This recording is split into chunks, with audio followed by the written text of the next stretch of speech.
শুধুমাত্র দুটো ডিম আগে সেদ্ধ করে নিতে হবে।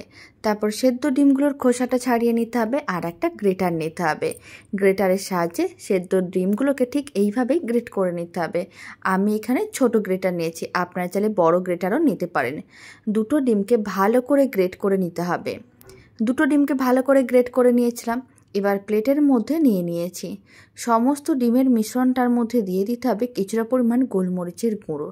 এখানে আমি চা চামচের 4 ভাগের 1 ভাগ গোলমরিচের গুঁড়ো দিলাম আর অল্প করে লবণ দিলাম, স্বাদ অনুযায়ী লবণ। এখন আমি দিয়ে দিচ্ছি সামান্য পরিমাণ চিলি ফ্লেক্স আর আমি দিয়ে দিচ্ছি 2 চামচের মতন মিয়োনিজ। আর এই মিয়োনিজটা দিলে খেতে ভীষণ ভালো লাগে। আপনারা চাইলে এই সময় চিজকেও গ্রেট করে দিতে পারেন। আর চিজটা কিন্তু একেবারেই অপশনাল, আপনারা চাইলে দিতেও পারেন, নাও দিতে পারেন।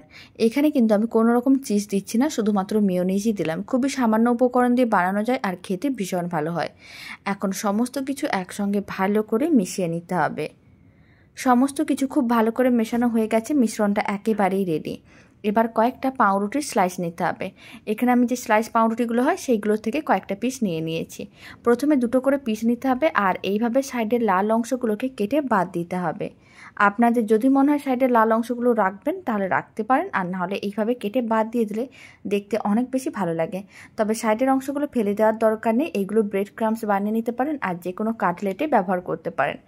এবার একটা পাউরুটির স্লাইস নিতে হবে আর এইভাবে কিন্তু ডিমের মিশ্রণটা দিয়ে ভালো করে ছড়িয়ে দিতে হবে। খুব ভালো করে মিশ্রণটা ছড়িয়ে নেওয়ার পরে উল্টো দিকে যে আরেকটা পাউরুটি ছিল সেই পাউরুটিটা দিয়ে ভালো করে এরকমই আটকে নিতে হবে। তাহলে কি হবে, পুরটা আর বাইরে বেরিয়ে আসবে না। বাকিগুলোকে একইভাবে রেডি করতে হবে। আর আমি আপনাদের দুরকম পদ্ধতিতে বানানো দেখাবো। সমস্তগুলো রেডি করা হয়ে গেছে। এবার আপনারা চাইলে এইভাবেও খেতে পারেন, মানে এরকমই মাঝখান দিয়ে কেটে নিতে হবে, তাহলে স্যান্ডউইচটা রেডি হয়ে যাবে। আর আপনারা অল্প একটু বাটার দিয়েও ভেজে দেখতে পারেন, খেতে ভালো লাগবে। তার জন্য একটা তাওয়া নিতে হবে, তাওয়াতে অল্প করে বাটার দিতে হবে। বাটারটা ভালো করে চারিদিকে ছড়িয়ে নিতে হবে।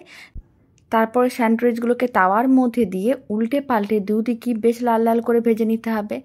আপনাদের যদি মনে হয় আপনারা এরকমই বাটার দিয়ে স্যান্ডউইচগুলো খেতে চাইছেন তাহলে এরকম বাটার দিয়েও ভেজে নিতে পারেন, আর না হলে কিন্তু এমনি যেটা আমি দেখালাম সেইভাবেও খেয়ে দেখতে পারেন। আপনাদের যেটা পছন্দ সেরকমভাবেই খেয়ে দেখতে পারেন, খেতে ভীষণ ভালো হয় আর খুবই কম সময় কম উপকরণ দিয়ে বানানো যায়। দুদিকই বেশ লাল লাল করে ভেজে নিয়েছিলাম। এবার আমি একটা চপিং বোর্ডের ওপরে নিয়ে নিলাম। তারপর ছুরি দিয়ে ঠিক এইভাবেই হাফ করে কেটে নিতে হবে। দারুণ স্বাদের স্যান্ডউইচ একেবারেই রেডি। দুরকম পদ্ধতিতে যেটা আপনাদের পছন্দ সেটাই বাড়িতে বানিয়ে দেখতে পারেন। দারুণ স্বাদের এই স্যান্ডউইচের রেসিপিটা শেষ পর্যন্ত দেখার জন্য অসংখ্য ধন্যবাদ। আর ভালো লেগে থাকলে পেজটিকে ফলো করে নেওয়ার অনুরোধ রইল।